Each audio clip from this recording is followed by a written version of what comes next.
You're watching the Metaphysical Mentor podcast with Michael Philpott.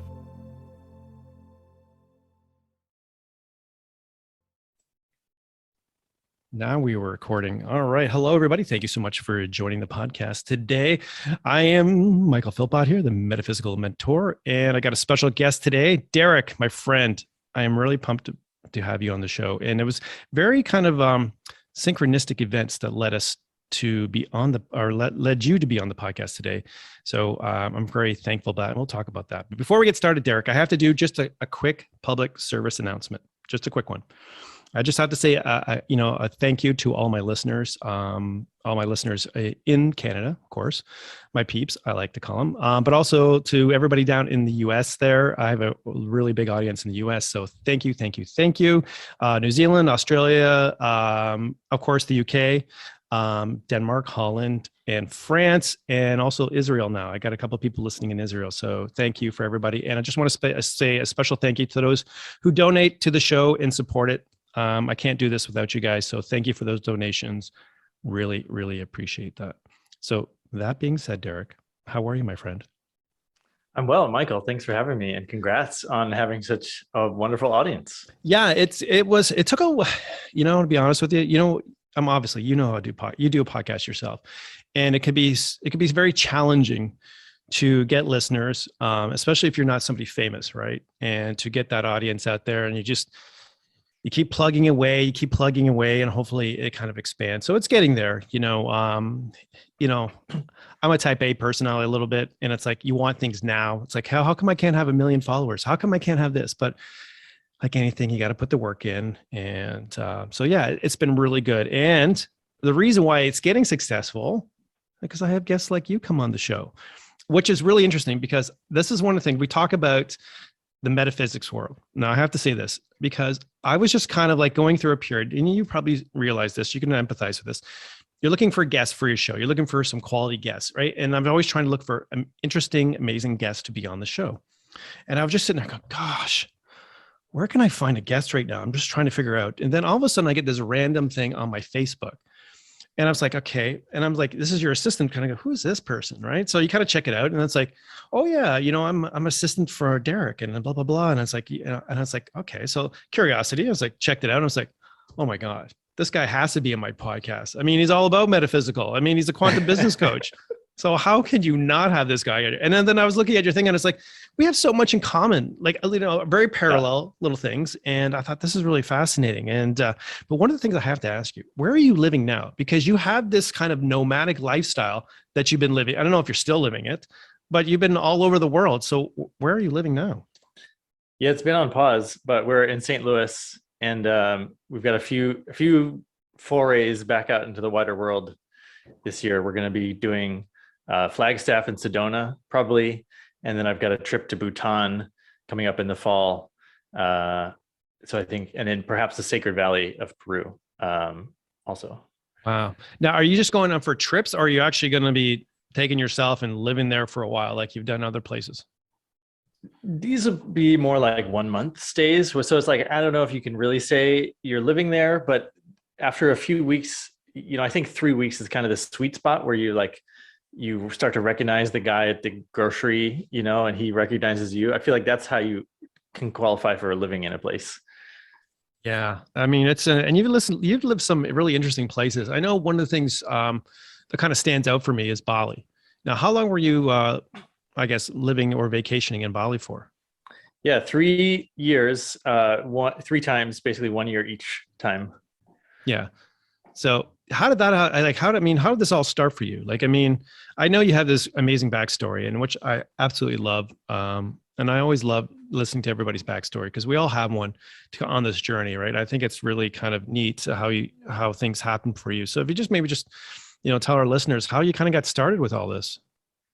Well, I wound up in Bali with my first wife because it's a yoga spot. She was going to do yoga teacher training, and I didn't know anything about it.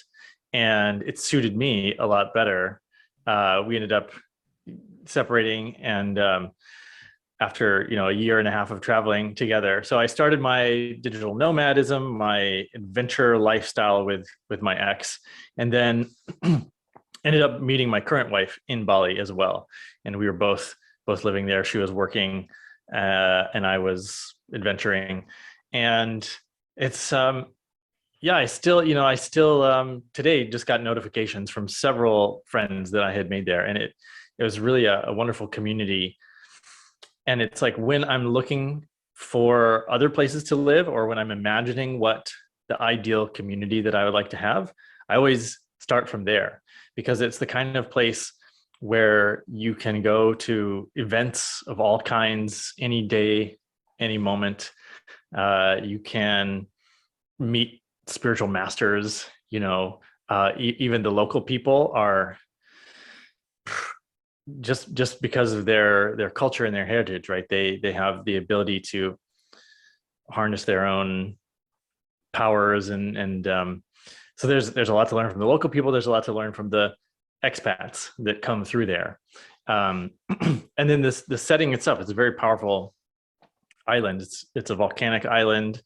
I spend a lot of time exploring the place, and there's these magical spots all over the island, including a magical tree, which kind of started my metaphysical quest. That was about 7 years ago now, I think, when I first met that tree. It's 1,000-year-old. It's a giant tree with 3 trunks that all sort of twist together at the very top. It's about 1,000 years old, and that's kind of my first spiritual experience was with this particular magical tree. Yeah. Wow. I've heard that about Bali. I've never been to Bali myself, but I have a lot of friends that did that kind of thing, and they went to Bali, and they've kind of like, it was life-changing for them. Like, it was kind of like this, like you said, like there's all these people in community, and, you just meet like-minded people, and it's just kind of this, and it's like the locals there themselves are just very open to having people from other countries come on and explore that. So there's not that kind of tension where you go to let's say a place that has a lot of touristy type places. It's kind of like chilled away, but it's a way it's a lot of people find themselves.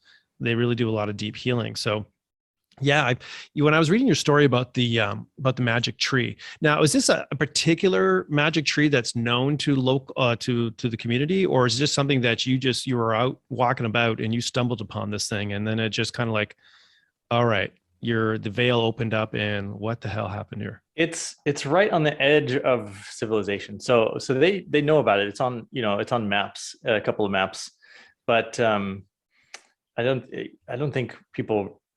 I mean, there's a lot of enormous trees in these tropical places. I imagine all of them have some special abilities one way or another, but and I had been to this one before without ever like experiencing anything. I just was like, oh, it's an amazing, huge tree. So I think it's in a special spot. It's surrounded by maybe 7 volcanoes, like 7 craters, and it's in this sort of bowl of a valley at the edge of the botanical park there. Okay. So it's a neat location, but really nobody knows about it that much. Not now. Now you realize everybody's going to be going to this magical tree, to be looking for this magical tree, and be getting like DMs. Okay, I'm in Bali. Derek, where is this tree? I got to find this tree that you talk about. So, well, the thing about most people that would go to Bali, I would say, and I don't know for sure, but I spent those 3 years, every week I would go to a new place. I would find places where I wouldn't expect any white people to have gone. We did a waterfall quest one time where we mapped out on the topography, all the places where the terrain drops off very steeply. And then we cross-referenced it with the Google tagged waterfalls. So we eliminated all the ones that had already been tagged on Google, and we just went to the ones that were on the maps but not on Google. And so we had this fantastic experience. This was a Christmas gift to a girlfriend, and it was a multi-day adventure. We went to all these secret hidden waterfalls, and then after everyone was like, oh my gosh, those pictures look amazing, like tell us where they are. I was like, those are the secret spots. Yeah. Now, do you take people, because I know, are you still running trips to Bali right now, or are you going to be Yeah, we haven't run a trip in a while, and probably the next one will be in the Ozarks. The Ozarks. Yeah, what you're referring to, the AdventureQuest trips, Yeah. they're a mix of adventure and personal leadership business training. We kind of do a physical day and then a mental spiritual day, and kind of, so you're resting from one while you're working out the other aspect. Oh, nice. So the ones we did in Bali, we did canyoning and climbs of volcanoes and surfing and midnight bonfires on the black sand beach and stuff like that. In the Ozarks, it would be more the Ozarks. The forest is different. It's a deciduous forest, and there's a lot of caves, and a lot of springs, and a lot of it's like nature is right around you. It's like you could have this tiny little bubble, and that's all you would need to experience the fullness of nature. So it's more intimate in a sense in the Ozarks. Yeah, I've heard that there's certain, it's almost like a sacred sites in certain areas. I know, yeah, where is it now? I think it was Arkansas too, as well. They had a lot of crystal mines, and a lot of it can be really magical, very powerful places, just like, Sedona, everybody kind of knows that. But like these like really strong kind of vortex type energies in these surrounding areas that could be so profound. Like you said, like you don't have to go all the way through the Ozarks, but just because it's so condensed, that energy, like all this magical stuff can happen just being there. So how did you find out about the Ozarks? Where is it something that you've experienced yourself going there, or just something that you just researched?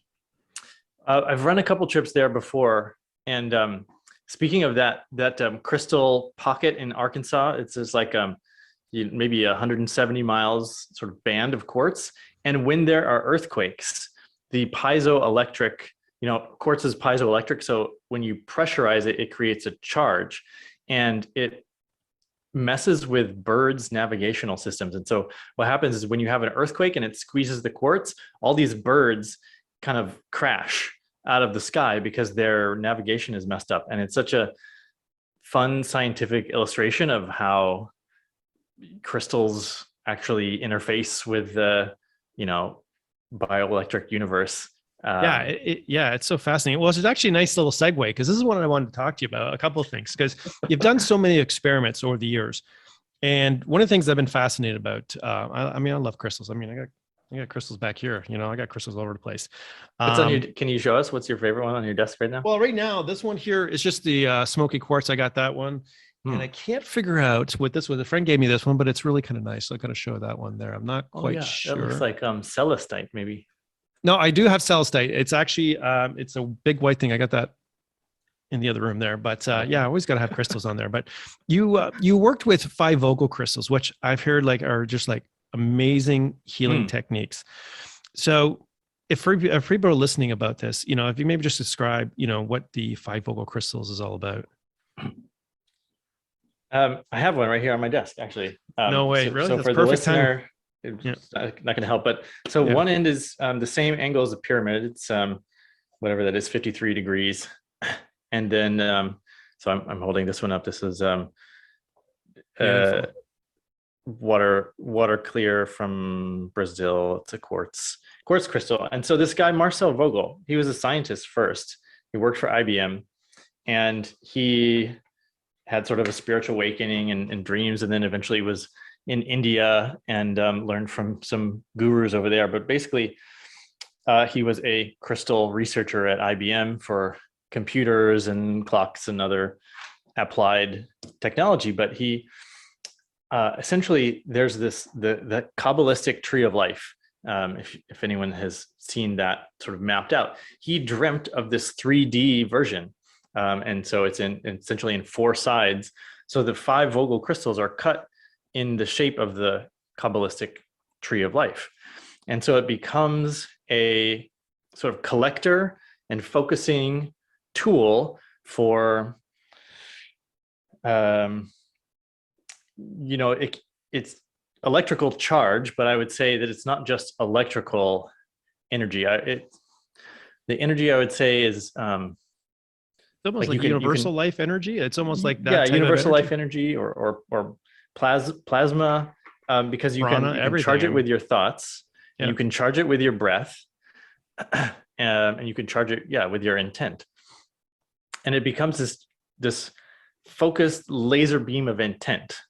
that you can then heal people. You can, some shamans use it to bring rain for, if there's fires or droughts, or if there's, hurricane coming, some of these really skilled practitioners can redirect the hurricane so that it doesn't cause as much damage. So there's a lot of applications, but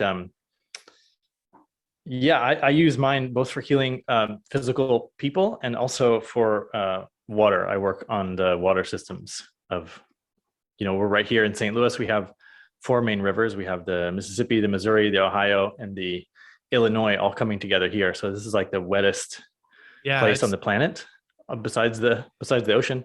So I work on the waters here. Yeah, I mean, that'd be very profound. I mean, even I know, especially from a psychic aspect, being around water is such a great thing to, especially as a transmitter and stuff like that, and an amplifier.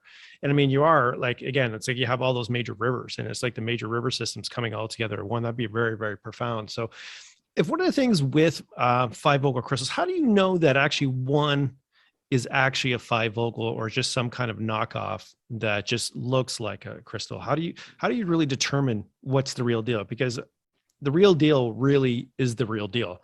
I've heard some amazing things, but then there's the other, like, oh, this is a crystal. They call it a 5-vocal, but it's not. It's in the shape of it, but it's not the same. What's the difference?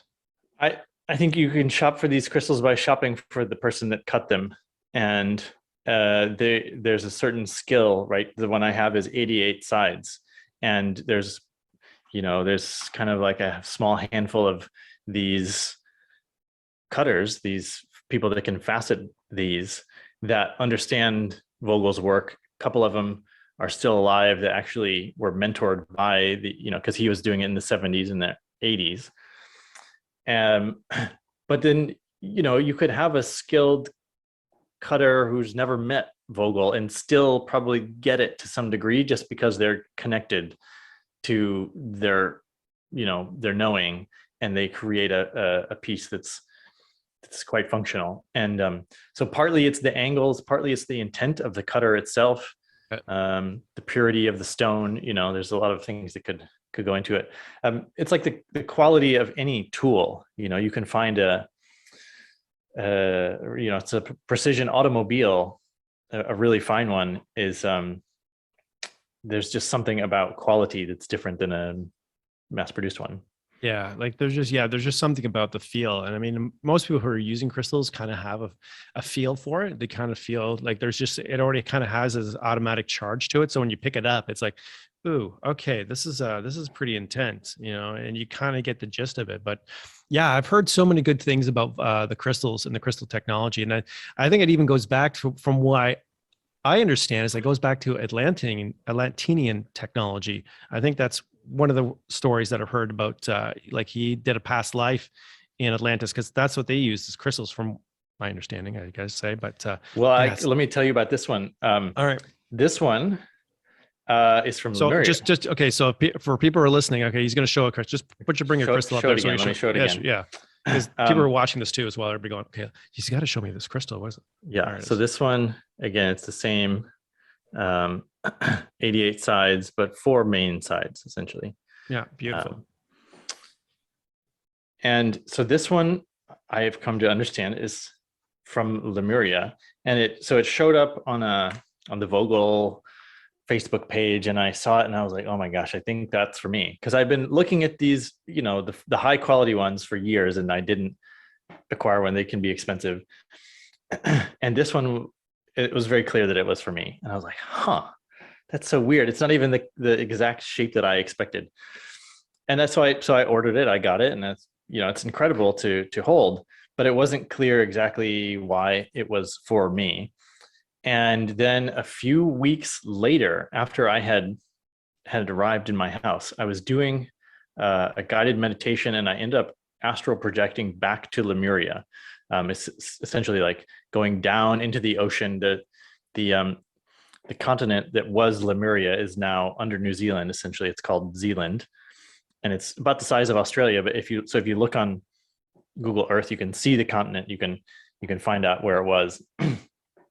Ended up going to the capital city of Lemuria in this astral projection, and I met the goddess of wisdom. so I started interacting with her, and I said, do you have anything to tell me, or do you have anything to give me? And she said, I do. And it was this crystal. She gave it to me, and it was like a blue ball of light. And then it slowly became clear that it was this crystal that I physically have now in my possession. And I said, whoa, I thought I just bought that. And she was like, well, I sent it to you. Like I brought it into your awareness so that you could buy it. And because I'm sending you this tool for you to work with. I was like, whoa, that's pretty trippy. rad. It's really trippy. And then I asked her, okay, well, what do you want me to do with it? And she was like, nah, so you got to use it for the water. And that's when I started actually using it for her intended purpose. Yeah. So how would you use it for water? Okay. So would you charge it with your thought first? Or would you just basically bring it to that, or is just through thought alone and using the crystal to amplify your thought to work on the water? Or do you actually go down to the river and place the crystal by the river? Like, how does that work? For me, I just take the point, like the point of the laser, and dip it in the water. And then what I'm doing is largely just clearing all of it's Hawaiian Ho'oponopono. I've heard of it. I'm not 100% familiar with it, but yeah, I've heard of it. So yeah, just go ahead, and for those listening, maybe just kind of tell us what that is. Yeah, it's like a prayer of forgiveness. And so it's just, there's 4 simple phrases, and I can't even remember the proper order, but it's I'm sorry, forgive me, I love you, thank you. It kind of really doesn't matter the order that they're in, but the I'm sorry, please forgive me is more than just like, I made a mistake, but it's like, forgive us for not having the awareness of everything and just acting, how we acted, and not knowing what we were doing, all the ways that we have abused water or polluted it or lost track of its divinity, or the power of water, all these ways that like we've become disconnected for water. And then thank you, I love you is sort of, to me, reestablishing like the how important water is in so many ways. And I tend to just sort of repeat this, I'm sorry, I love you, please forgive me, thank you, over and over and over. And what I understand that it's happening is it's clearing all the past of the memories, everything that's it's like memory pollution, so that water can return to its sort of neutral, loving vibration state.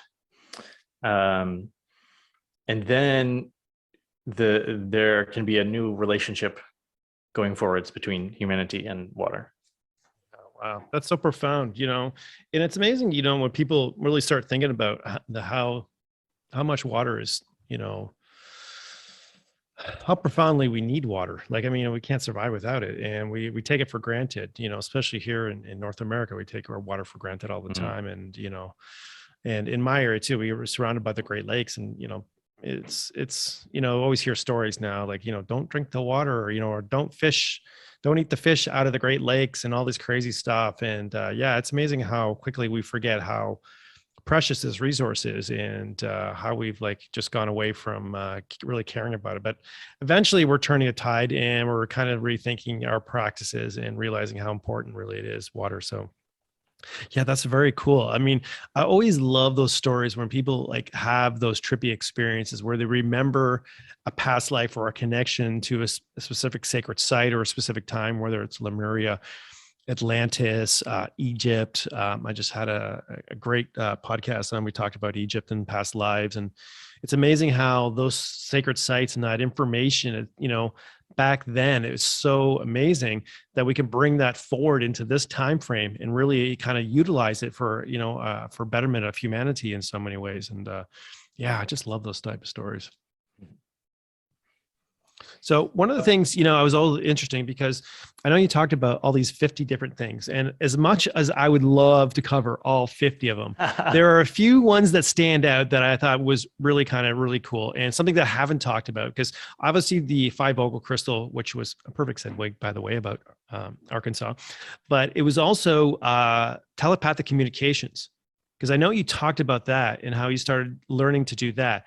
Now, was that part of the Bali trip? Again, you have to remind me on that, because I know you were talking about that. I know something you were talking about how you connect with your children and your animals with telepathic communications. Yeah, and I met a woman. She was a co-author. I published this book. We've published 3 volumes, and it's coaches around the world. Some of them spiritual. Okay, just hold on there. Let's do a little. You got your books there? They're on the bookshelf. Grab your books. Let's do a little self promotion. I mean, this is kind of why I do the show. Now, for those who are listening, we'll definitely have all Derek's description of the books and everything else in the podcast description. So if you're watching the YouTube video, so the 3 people who watch my videos, all right. So we got the first one there. Okay, pull back a bit. Activate your life. Perfect. The red one's volume 1, and green one's volume 2, because we had a lot of Irish coaches that year, and then the pink one is volume 3 that came out last year. All right. So basically you have 3 books, all of the same title, Activate Your Life. So, which is fantastic. Congratulations on those. Yeah. Thank you. Yeah. It's so cool. I meet, really incredible coaches from all over the world. And one of my co-authors, Dita Young, she's from Denmark, and she trains their Olympic horse show jumping team and the Grand Prix. But she also works with TV animals. She does telepathy with dogs on television shows like for Netflix and stuff like that. And so she's training the riders to be telepathic with their horses, and she's also training them to work with vets and diagnose, the horses, the medical diagnosis. I love that. That is so to collaborate cool with the vets. Yeah. Yeah. So is it mainly the telepathic communication between human and animal? Is that where the focus is, or is it Well, she's taught a lot. I think she's taught 400 people to do animal communication. But I said, can you just teach me sort of general telepathy? And she's like, I can do it in 5 minutes. I was like, come on, really? Yeah, come on. So she did. Within 5 minutes, and really it was her sort of induction technique, like a hypnotic induction or a guided meditation that involved sort of opening up your field to become more porous and allow in telepathic information. And so we did this. We actually we were live on Instagram, and she said, okay, I'm gonna test you by holding up pictures of these horses, and I know the whole medical history of these horses, and I want you to diagnose them, and I know exactly what's wrong with them, and so we'll be able to compare. She gave me 3 horses, and I was let's say 95% accurate in my diagnosis on my first try. I thought, that's so amazing and so much easier than I expected. I thought it would take me years to try to go, do all this hard physical or spiritual training to get telepathy, but it's actually much, much easier in my experience. So I thought, wow, if I can learn it that easy, then maybe we can all learn it pretty easily. So I started playing around with my kids, and I have 2 cats. So I started trying to pick up on what they're saying. I think probably the most fun thing that we do is, okay, I'm thinking of an animal. What is it? We sit around the dinner table, or I'm thinking of a number between 1 and 30, or, any of these, I'm thinking of a shape or something like that. And we all try to guess. And what's interesting is that a lot of people seem to have partial telepathy. Like they can get, if you're thinking of, I don't know, a lobster, they could be like, I don't know, is it a bug? Is it like, does it live in the water?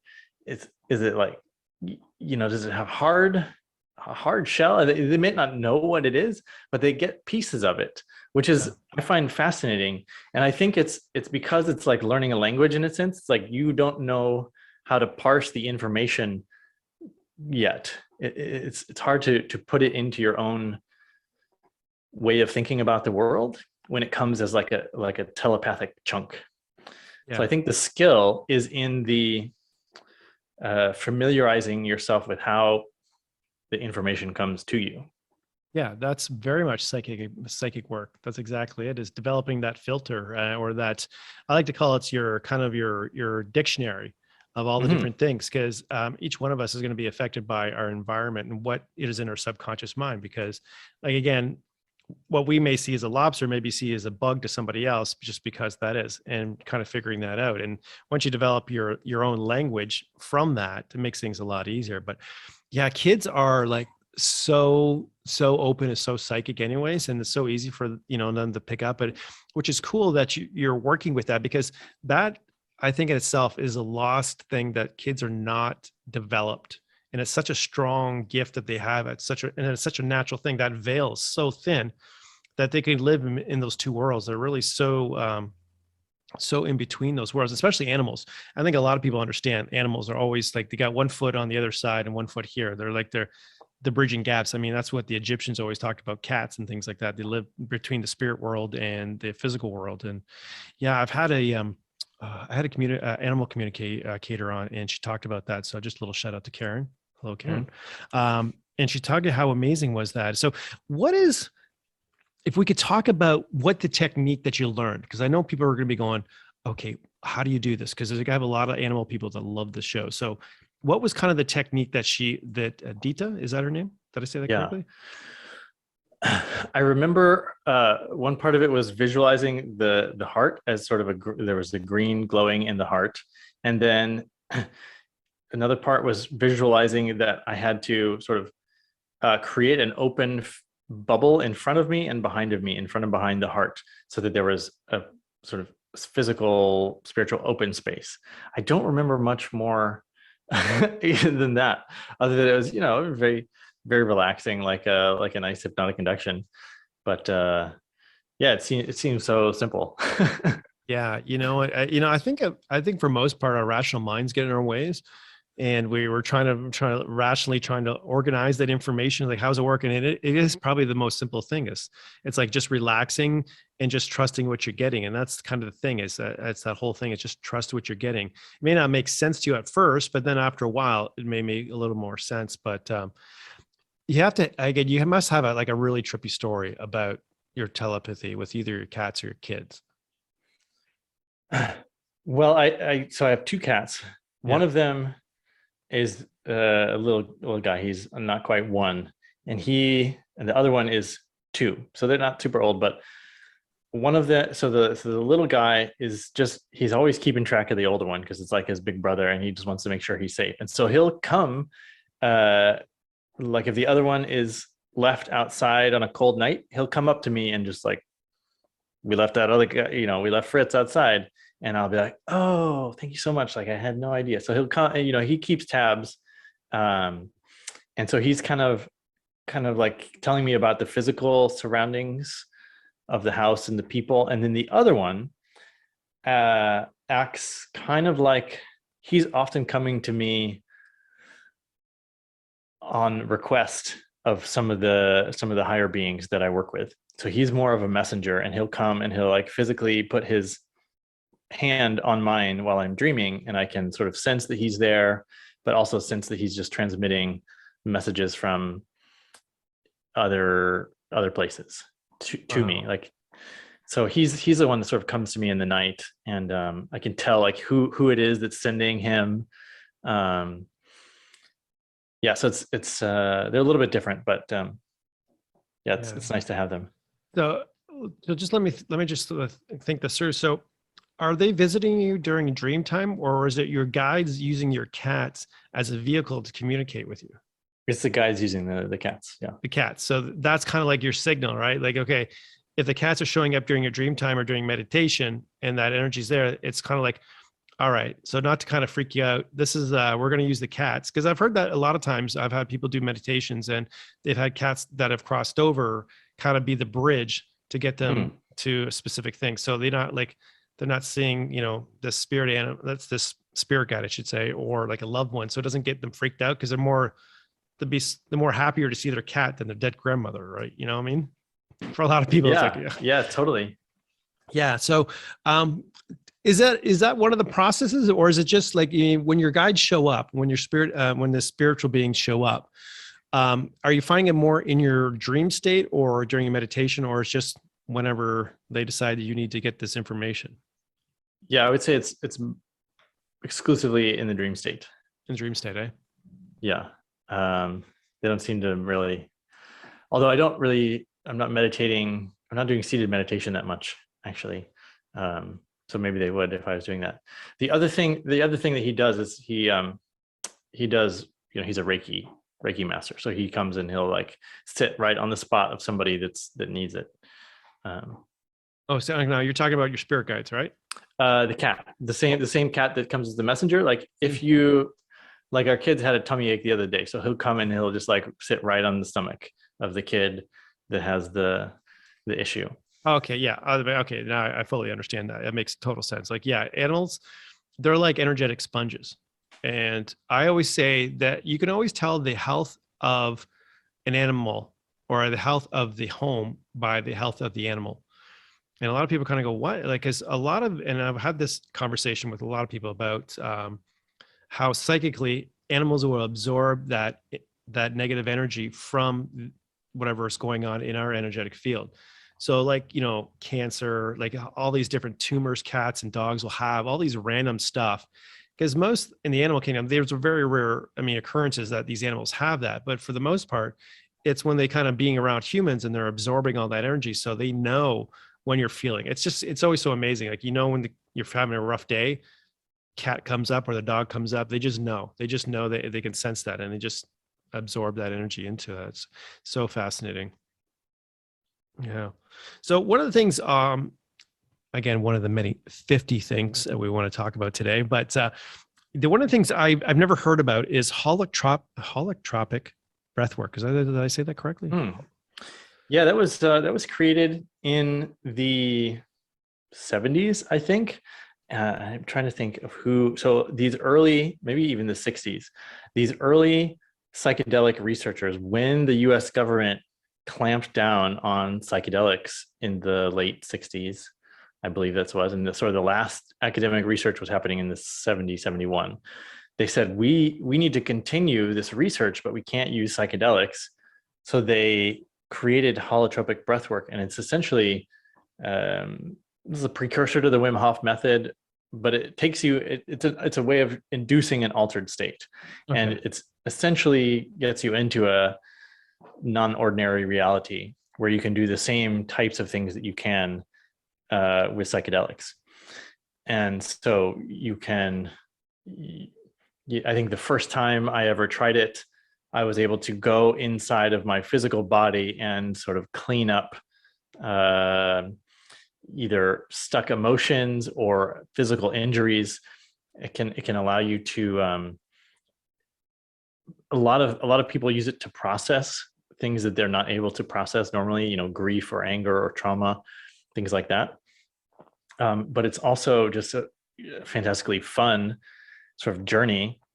And once you're done, if you processed a lot of your trauma and you don't have to deal with all that stuff, then you can get into the place where you're having like hysterical laughter and exuberant, joyful, orgasmic type experiences. Yeah, I've heard that breath work could be just that amazing. I know I'm a big fan of Dr. Joe Dispenza's work, and I know a lot of it. He talks about breath work and moving. Is this again? I'm guessing that it's the same. I understand a little bit about the Wim Hof method is about contracting the muscles from that and bringing that energy up into the head. Is that the idea of it? Is that similar? So that I think that the Wim Hof and the holotropic are more just about optimizing the oxygen. And I think the Joe Dispenza one is about actually moving the cerebrospinal fluid to create that circuit. So the Joe Dispenza one, as I understand it, is also functioning with the biofield, because as you move the cerebral spinal fluid up through the channel, it's accelerating the flow of the bioelectric circuit of your personal torus. I don't know if holotropic breathwork is really involved as much in that. Yeah. But you end up getting, a lot of people get, it's not rigor mortis, it's tetanus, essentially. So the whole body becomes locked up from this hyperventilation.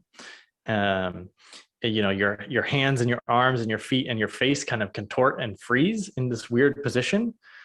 From the And that's holotropic usually breathwork? That yeah. is so weird. It's really weird. That's how you can tell when you've gone deep enough. Okay. Yeah. And it's scary at first.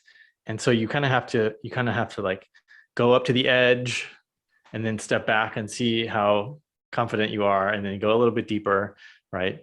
As with many things, it's nice to have an experienced person along. Yeah, of course. Cause that'd be so freaky. And then all of a sudden you think you're having a seizure or you're having something physically wrong with you because, those fear implants are in our brain and, in our body. And all of a sudden, like if you're freezing and your body's locking up, it's like, okay, did I do something wrong? Or did I overdo it? And my body's going, you know what? You just overdid it just a little bit. And we got to do that too, as well. So if you had to describe that, that particular type of breath work, is it something that you do often right now? Or is it just something that you worked with for a bit? And okay, it was all right, I put that on the shelf. It's just something that I learned. Or is it something that you continuously do throughout your... I would say it's kind of on the shelf waiting. A lot of these I spent let's say a few months practicing them daily, and then it's like, okay, I kind of figured out what I can get from that. And so what I often will do with this particular practice is, when I need to move through an uncomfortable set of emotions in order to be able to be present with something else. Let's say I'm going to do a podcast interview and I've had something distressing happen, an hour before. I use the breath work to shift my state quite quickly. And so that's like 10 minutes of lying down and essentially hyperventilating. And you get into that tetanus, and then it kind of, everything kind of just disperses and you're sort of wiped. It's a quick way to do a fresh reset kind of on the physical body. Because there's always situations like that we have in life where you got to have something, you have to be clear-minded and present, and life likes to throw you these little shit storms once in a while, and they kind of just basically just like, hey, by the way, I know you got this really important business meeting, and you got all these, you're going to stand up in front of like all these business execs, and we're just going to have your daughter cut herself at school, and the school is calling you, and now your daughter's freaking out, and you got to manage that. And did this happen to you? No, I actually don't have any kids. So, but yeah, I've had crazy instances where it's like, something is crazy. Like, I used to work in live television, and there's always that kind of nervousness when I went to television, and I actually lost my voice. And it was like, I was like stretching. I was like, oh, it's like this. And another one time too is I actually had my back went out. It was so bad I couldn't even stand up. And again, they couldn't really prop me up, and we spent a lot of money on the production and everything else. So it wasn't like I could cancel it because it was alive. Like, this is like how we're presenting it. And so I was like literally between shows lying on the ground, just, again, I was like you said, almost breathing myself to relax. So I just had enough energy. But then once the camera goes on, the adrenaline pumps up, and then you kind of crash afterwards. So it was like this up and down type thing. But yeah, there've been a few times like that, but it's so important. Like, I've never realized how important it was to actually breathe. And it's the funniest thing. People always like, just breathe. And I remember in my crazy youth, I was just so irrational. It's like, what are you telling me to freaking breathe? That's just bullshit. Just breathe. And it's like, it's the simplest thing you can regulate. It's really amazing if you just actually breathe. Do you find yourself teaching your kids that too as well? Just like to get them, like, say they're in a state where they're kind of, their emotions a little radical and just kind of like, okay, let's just breathe. One of the best things about so I have a 5-year-old and he's started in preschool, and they teach breathing as a means of coming back to your center. And they do this 5-finger breathing where you kind of like breathe in, up one finger and then down with another. And you take the deep breaths as you sort of trace your hand, 5 deep breaths. And by the time you finish your hand, you're calm again. And so he taught me that. And I was like, wow, that's so cool that you know how to do that. Cause he came home and he was like freaking out about, his Lego fell apart or something. And it's the worst thing in the world. And then he's like, okay, I've just got to do, this breathing. And he pulls out his hand and does it. I was like, wow, that's amazing. Like, you just pick that up. So some schools are starting to get it too, which is great. Wow. Yeah. Geez, I wish I would have had that back in the 70s, back when I went to school, but Jesus, that would have been like so amazing. Like, I mean, I think it's just fascinating that, they're kind of getting into that type of thing where it's important. It's not only just the educational part, but these type of, managing emotions and self-regulating. I think it's really important to learn how to do that, because, the world's going to, as much as we like to control a little environment and we'd like to control the outside world, it has its own mind, and we just got to be a part of it sometimes. Right. So it's always interesting that way. But are there things that your kids pick up from you now that they realize that they've watched you, because they're like little sponges and they start doing it? Like, I mean, are they, obviously I'm sure you're probably doing a little telepathy with them anyways, and they're probably doing that with you. The thing they're most excited about is sharing with their friends about aliens. No, really? Yeah. So I, sometimes, they'll just ask me questions like, well, what about these UFOs, and what about aliens, and where are they from? And we talk about, there's different types and their interests in Earth and why they're here, and how their ships work, and all these things that I've picked up from either insiders working on secret projects or channeled communications. And they go to school and they tell their friends like, like aliens are like, they love us and they're like here to help us, and all these things. And the sort of, the excitement that they feel like they can be the ones to tell people that aliens are real and our friends. I get a kick out of that. Yeah, I'd be like, hey Dad, I was just outside and I saw the Palladians. They were just like hanging out with us. And then looks like the Arcturians were just like, I saw an Arcturian ship come down. And the thing is, they're at that age where they're so open anyways, that they would literally could be talking to them and you wouldn't even know it, because they're in that zone where they can just be so malleable, where they have that ability to really connect with that. And I'm just waiting for the day that you get a note from your teacher, like a note from the school going, okay, we are very fascinated by your daughter's ability to connect with people, but maybe just slow down on the alien thing. There was in the normal newspaper, there was a comic strip, and it was a very UFO disclosure comic strip. On one of these like strips is normally a political strip that is kind of normally gross, and then here they're disclosing ETs, and my dad was showing me, hey look, they're talking about disclosure, and I'm like, this is how you're on the timeline where it's going to happen, is when your kids and your parents are both telling you about it. That's cool. That is really, really cool. Because if you didn't really learn it from your parents usually had this idea, depending on how they were raised themselves, right? Like, I mean, it's not like something I can talk to my parents about, my mother about aliens and stuff like that. I mean, we talk about psychic stuff, but the alien things is just a little too far reach for her. But I have a lot of friends that educate me in the whole process. But the fact that they are now like going, okay, my son isn't crazy. Okay, now I get it. Like, yeah, all the stuff he was saying is actually kind of true. And then your kids are kind of backing them up. So it's like, validation. Thank you very much. Yeah. Validation. Yeah. And then it's always good too, because you always get one of those validations when you're in this meditation.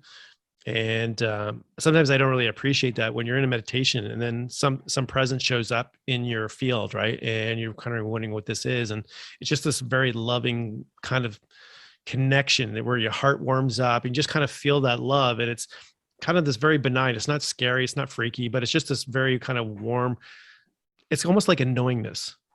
Does that make sense to you? It's like this knowingness, like you kind of know that you're connected to these energies. So like whether it's the Palladians or whoever other else is out there too in the universe that's connecting to us on this crazy path that we call Earth. But it's yeah, I always find it so fascinating. But I have to say, in the beginning, I always thought this alien stuff was bullshit. To be honest with you, I mean, I live in this, and honestly, it's funny because I communicate with people who've crossed over. I'm a psychic, right? I'm a psychic medium. So how far was it for me to believe that, you know, there's other entities and other energies and multi-universe and stuff like that? And I think it was probably because I did never had the experience. And I always just thought, part of my head was like, yeah, whatever. But then, of course, me being it's not, I got to stop being judgmental and understanding it. And then I realized that it is such a multiverse of information and entities and things. And it's so cool. Like, I mean, and I just can't get enough of it now. Like, I just really, really enjoy it. I don't know about you, but I just find the stuff so fascinating, you know? And I see that as like such a clear example of when you start to deprogram yourself, because it really is just programmed. You know, it's like, I'm not allowed to think about aliens because the government told me that crazy people think about aliens. And so it's just like the propaganda is so strong that you know, my mother-in-law, she was like, you hear that high-pitched whine? That's aliens. And I was like, you know, this is 7 or 8 years ago. I was like, no, that's your air conditioning unit. Like, come on, like, let's just be real. And to be fair, it was her air conditioning unit, but Yeah. I was like, yeah, whatever. And then I first started paying attention to aliens because I was living in Portugal, and every night for 2 months, I had a crop circle dreams. And I had never really considered crop circles before. I knew they were out there and I thought they were artistic hoaxes. But I dreamed, you know, so many crop circles, and I looked them up, and there's tens of thousands, hundreds of thousands of crop circles that happen. And the phenomenon is so interesting. Then I realized it's intimately connected with extra-dimensionals and extraterrestrials. Then I started seeing different crafts and understanding like how all the ships work and the tech and all that stuff. Yeah, it's so amazing. Like, you can really go down that rabbit hole and it can almost consume you. Like, you know, you can really get into, because it's just so much information, but there's also a lot of disinformation out there too as well. I mean, I always say the best information is something that you know internally and you resonates with you. But I mean, it really is interesting, and it's you know, the fascinating, you know, ability to connect with those people now, and that kind of that veil, that bridge, that gap is opening up more. I had a young lady, actually, she was from Spain, and she basically talked about her own experience, because she basically connects, I think, with the Palladians, or I think it's multi-dimensional. She connects with a lot of different energies on the other side in the multiverse there, and we had a fascinating conversation about that and how she is connecting to them during her astral time and going off to these different places, and it's just amazing to listen to her.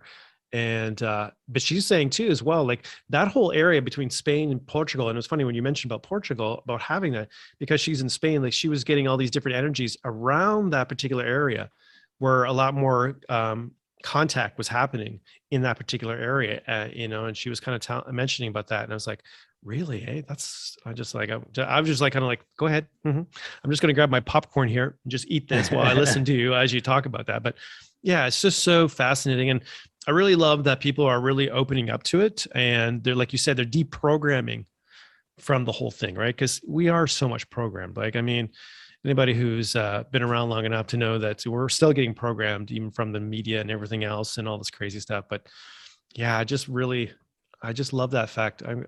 To deprogram. I like that. I really like that.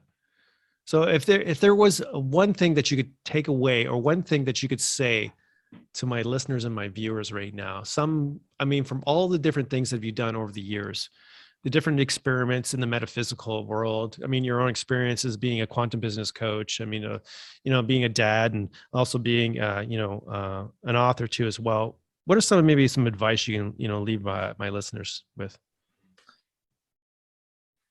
Well, I'm always looking for ways to, let's call it, bring the ethereal into the physical plane. And what I mean by that is I'm trained as a scientist, and I have this rational 3D way of looking at things, and we're still dealing, like, we still live here, like we came to Earth, we have physical bodies for specific reasons, but what good is astral projection, or what good is talking to ETs, or what good is telepathy right here, right now in my daily life?